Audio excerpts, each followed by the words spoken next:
Hey everybody, happy Feel Good Friday. Mr. Morrow coming at you over the airwaves. How are you doing? Happy Feel Good Friday.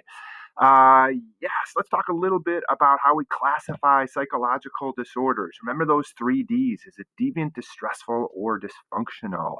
Hopefully you guys had a chance to research our friend Gilberto Vale. I know, very mature case study, very interesting things about this guy.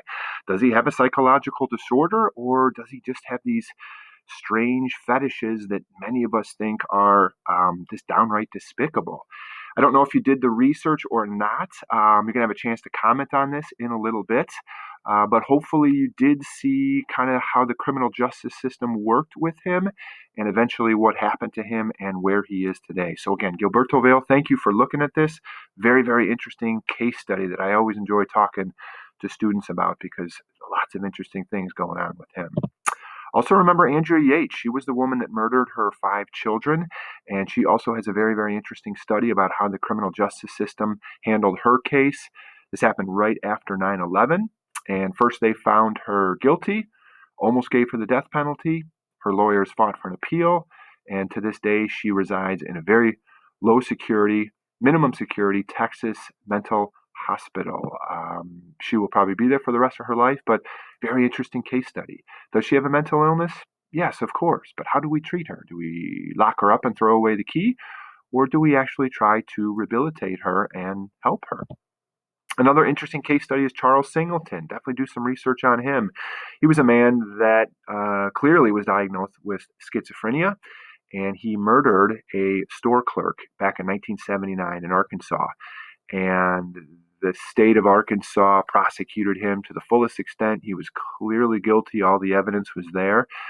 But his lawyers fought for an appeal, and they said, look, this goes against his Eighth Amendment rights, his no cruel or unusual punishment. He has schizophrenia. He doesn't know what's happening to him, so we can't put him to death. But the state of Arkansas really wanted him dead.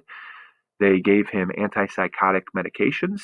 They called in their state sponsored psychologist that deemed him mentally fit and non schizophrenic, and then they killed him. Race was clearly an issue here. Charles Singleton, again, very interesting case study about the criminal justice system and the world of psychology and how they don't exactly mesh. We got a lot of work to do as a society into how to treat these people humanely and with true justice. Anxiety disorders is what we'll be talking a little bit about today, and you guys can do some research. You see them popping up on the screen here. We'll look at the first two today, and we can look at phobias and OCD and post-traumatic stress disorder next week. Good stuff coming up with anxiety disorders. Remember, it's a big umbrella of disorders, and anxiety disorders, you'll see some bullet points pop up here. I think we all are familiar with feeling anxious, but again, if it is a prevailing attitude, if it's distressful to the individual and dysfunctional to their life, then yes, it is a psychological illness.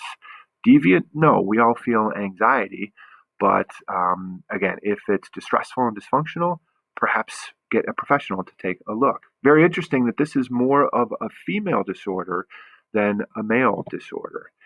Generalized anxiety disorder is also called free floating anxiety. Again, it's pretty long lasting, 6 months or so. And again, you see those quotes popping up.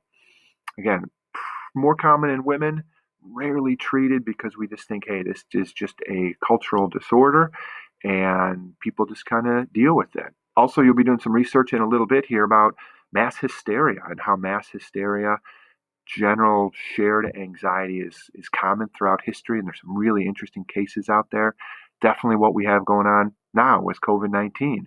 You see some cases of mass hysteria, panic buying, say at grocery stores, maybe panic selling in the stock market.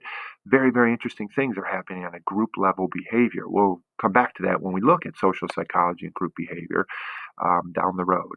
Guys and girls, enjoy your research today. Enjoy your day. Happy Feel Good Friday. I can't wait to see you all again. And keep your heads up, okay?